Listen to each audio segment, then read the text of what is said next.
Okay, so we're gonna get started here. So I'd like to present Dr. Burgoine.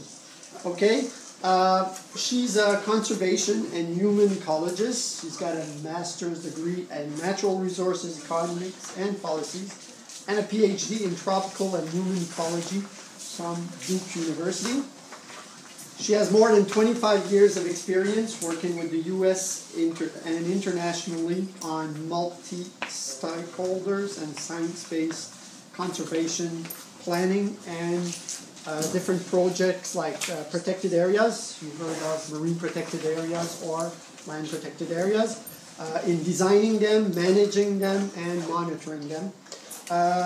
She has worked a lot with community. So these MPAs, or these protected areas, these reserves, are community-driven. In other words, it's from the base going up. It's not the boss from the politicians up there that direct, but it's the communities themselves that monitor, that enforce their own reserves, their own protected areas. So she worked also for the Nature Conservancy. There's a Nature Conservancy office out here. She was the first ever to be hired as a human ecologist.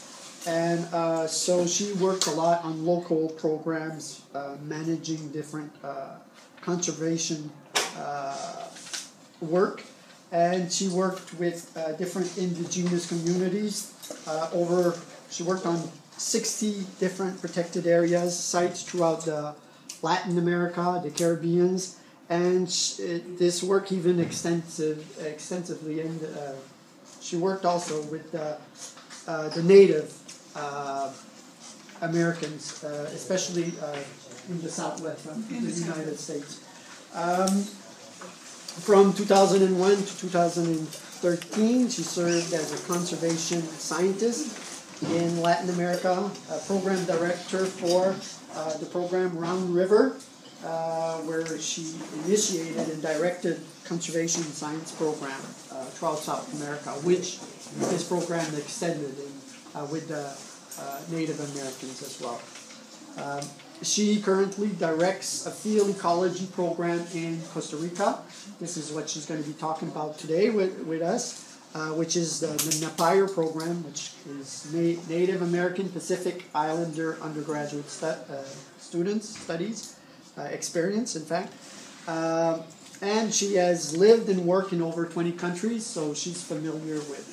So she's going to be adding another country to her list today with FSM.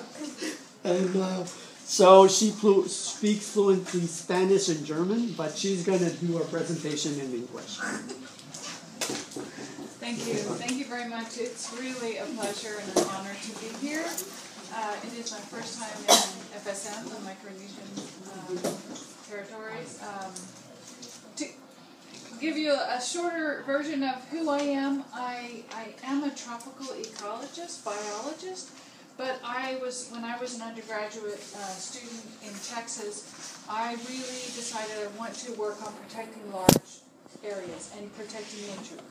But the more I went to see these areas, the more I realized you can't protect nature without working with people. Because especially in the tropics, you have indigenous communities or rural communities that live in these areas, or they live next to these wild areas and they use them.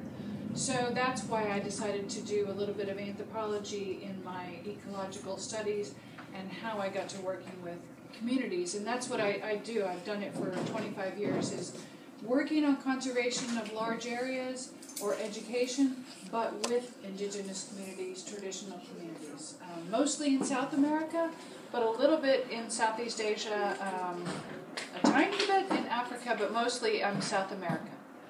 So it's really a pleasure to be out here, and for over a year I've been running this program, the Native American Pacific Islander Research Experience. We call it NAPIRE.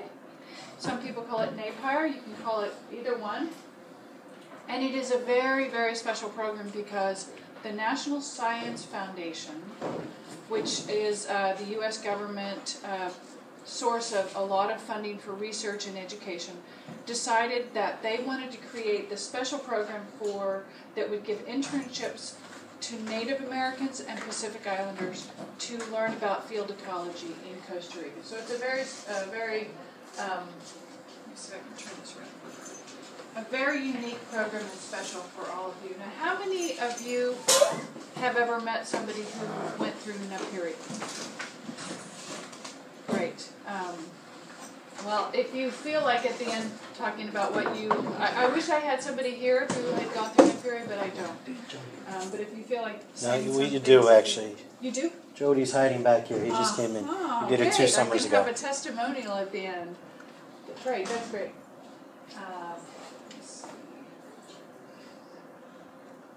I think I've just gone over this. The only thing I didn't mention is it's 8 weeks in Costa Rica, funded by the National Science Foundation.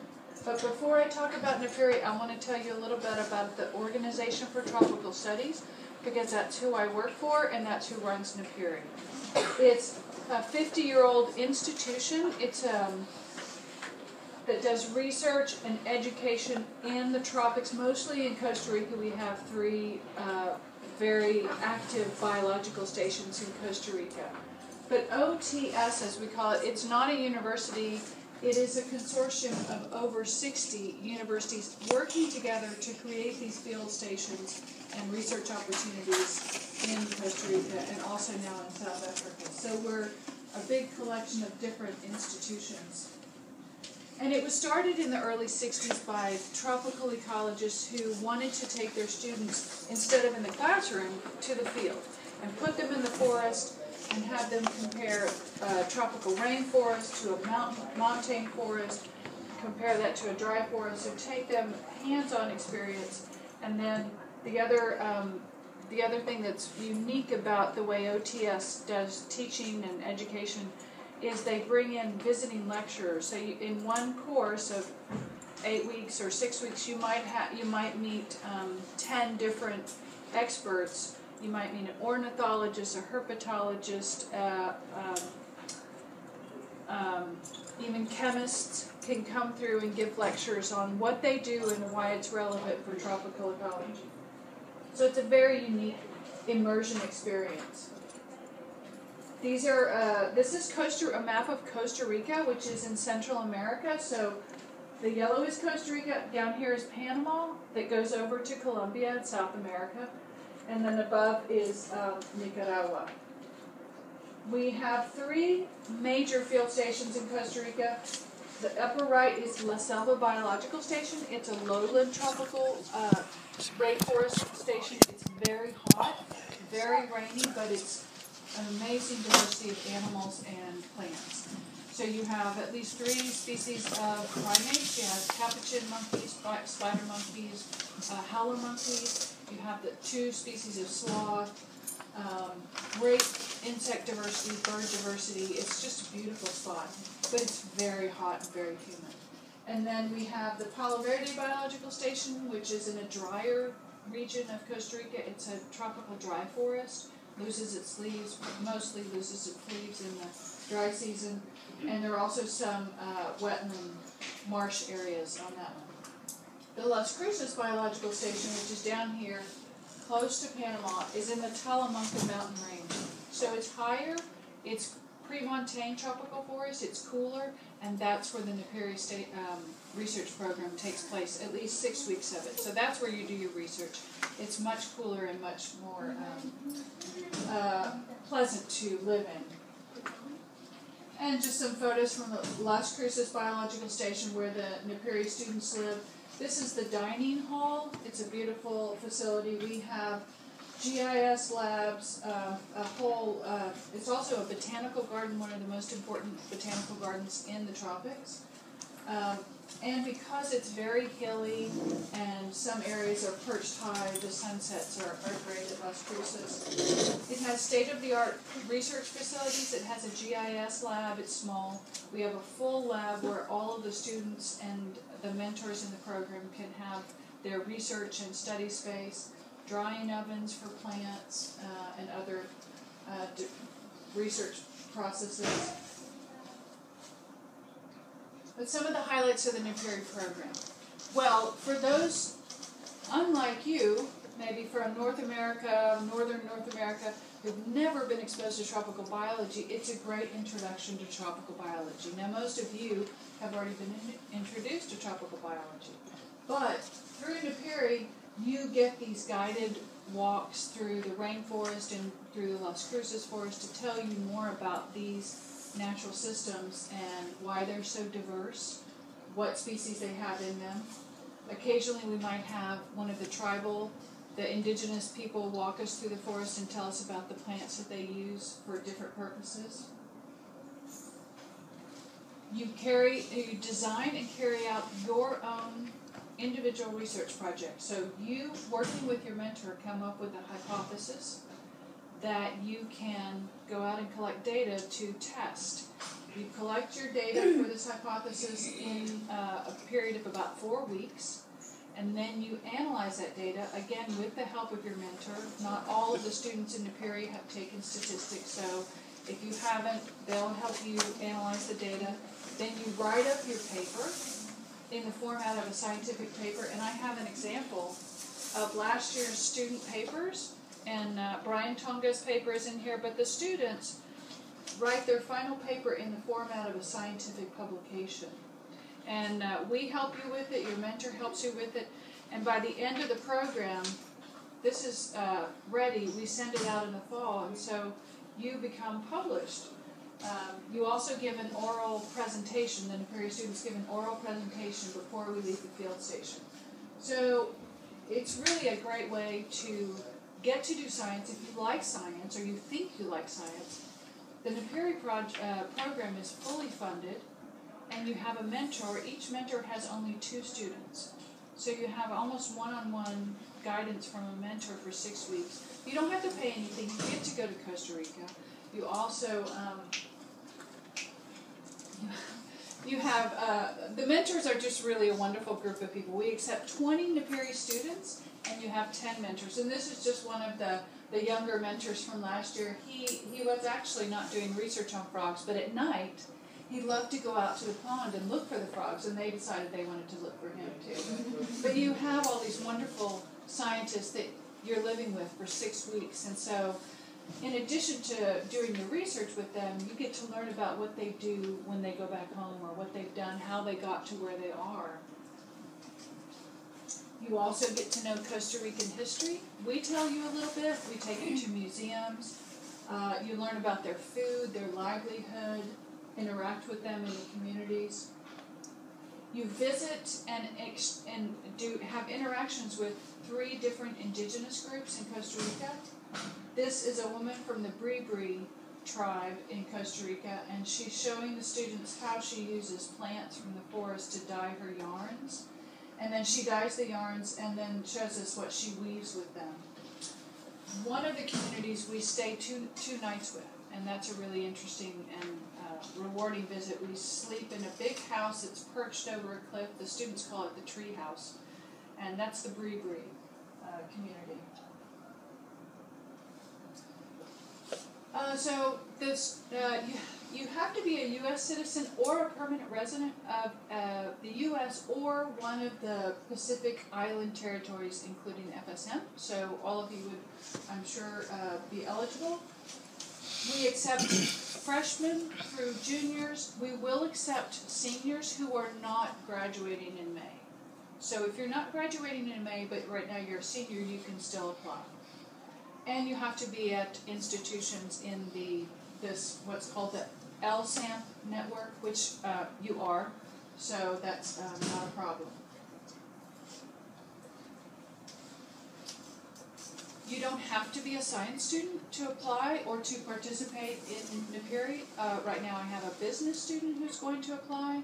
We have had engineering students participate. Last year we had an architecture student. What NSF and OTS wants is students who are interested in learning about field ecology. You do have to be interested in science or field ecology, but you don't have to be a science student. Anybody can apply. You don't have to be Native American or Pacific Islander, but we're going to give preference to those ethnic groups. So unless we don't get 20 Native American Pacific Islander, then it's unlikely for non-Native American, non-Pacific Islanders to be accepted in the program. And what NSF is looking for is students who are very interested in going into a job in science or going to graduate school in science. They really want this to help you go into science, whether it's graduate school and then working or going directly to work after this. The award covers all of your transportation, your travel to and from Costa Rica, everything within Costa Rica related to the program, which includes bus rides, hotels, field station fees. The mentors are also covered. We don't pay the mentors though, it's a volunteer position. We cover their transportation and lodging, but they don't get paid, so it's really a work of love. They're doing this for you. But you do get paid. You get $4,000. So on top of getting everything paid for, while you're there every month, you don't get it before you come, because then some students might not show up. But like at the end of June, you get 1/3. You get a check and it's sent home. So somebody has to be here to deposit that check for you, but then at the end of June or early July, you can go to the debit machine in Costa Rica and get some of your money. But it's to help you cover expenses that you might have related to, leaving home to go to the program. Maybe you have to buy some clothes or some books or something. So yeah, it's a really, really good deal for undergraduates interested in science. We spend the first 2 weeks at La Selva, in San Jose, the capital city, just a couple of days. We take you to the museum, learn about Costa Rica, and then we spend 2 weeks at La Selva, the lowland tropical rainforest site.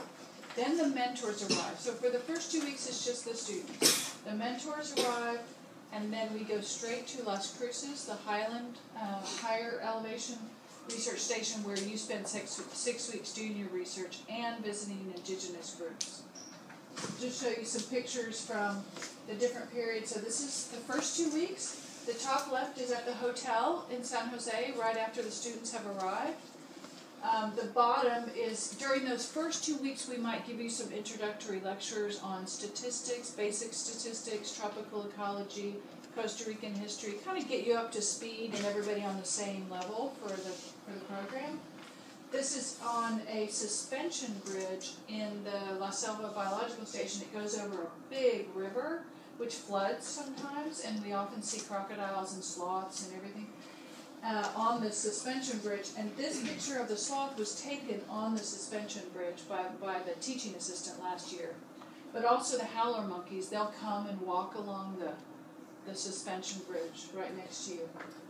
And this picture is taken in the Bree indigenous territory. During that first 2 weeks, we go and visit with them, and the tribal elders wanted the students to try their hunting methods, and they set up a hanging target. And so they wanted to see if any of the students could hit the hanging target, and 2 did. And then when you meet the mentors, we have 10 mentors. Oh, sorry. But I only put up pictures of 5. But they're really a fun group, and they love doing this program.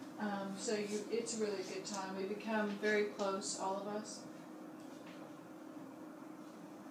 And then the research phase, so you spend a lot of time collecting data in the forest.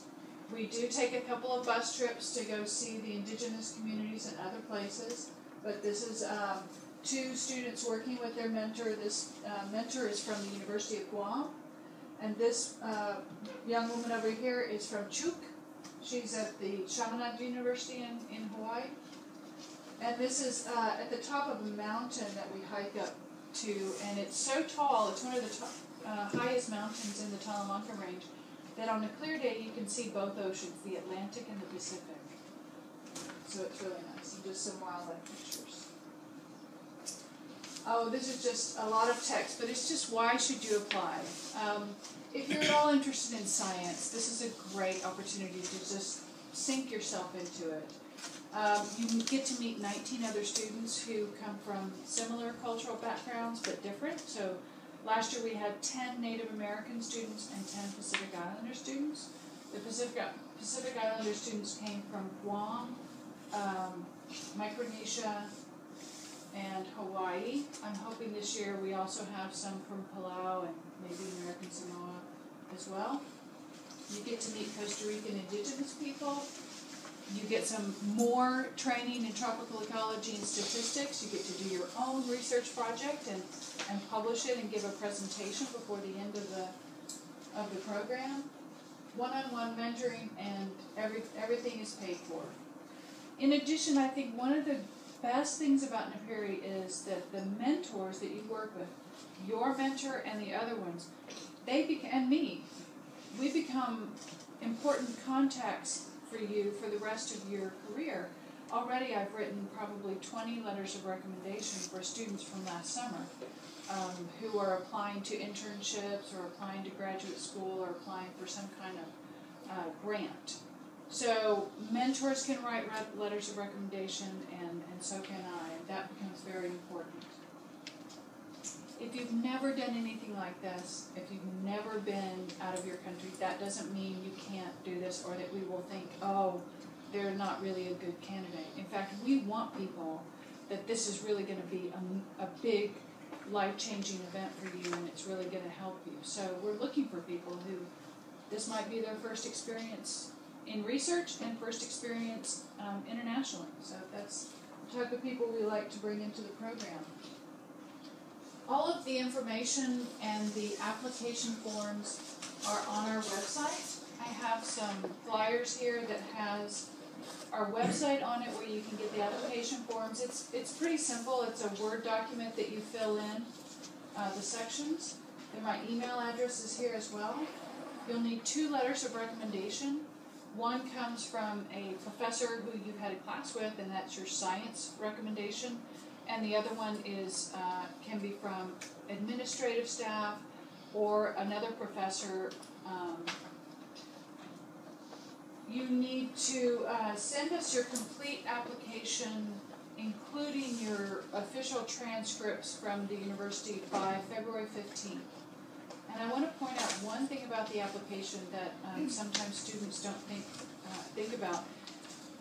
We do look at GPA, but that's not the most important factor by any means. There are 2 statements you have to write on the application. One's a personal statement and one's a cultural affinity statement. The personal statement is what is your educational background, what do you want to do in your career, how can NAPIRE make a difference. And the cultural affinity statement is about your cultural background. Tell us about your family, where you're from, your traditions, how that's influenced your decisions to go into school. Just tell us about who you are and your cultural ethnic background. Put your heart into those statements, because that's what we really read. We want to know about you and how this program is going to make a difference for you, what you want to do in life. That's really what we're looking for. And then we also read the letters of recommendation from your mentors, your professors, to see if this is something that you'll do well in, and it will make a big difference. I just want to show you a few photos from the program from last year. This is the kids. We got down to the village, which is close to the biological station. It's like 15 minutes down the road, and they're having an ice cream break. When we visit the indigenous communities, often the students will do traditional dance. The NAPIRE students will do a traditional dance. Some of them bring their regalia, like this student from Alaska. He's from the Athabascan band, and he did this amazing dance to drum beats, and he did it for all 3 indigenous communities that we visited. And then they'll do the similar dances or songs for us.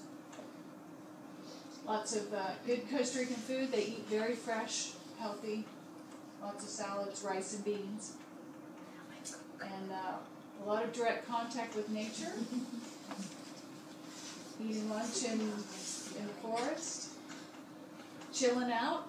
This is what the students call the tree house that we sleep in. We don't sleep in the hammocks. We sleep farther back under mosquito nets. But this leans out over the edge of a cliff. It's really beautiful. And telling ghost stories by the fire. Oh, there's Brian. Brian Tonga from this youth college. And this is the whole group, so 20 students, 10 mentors, 4 staff, and a driver.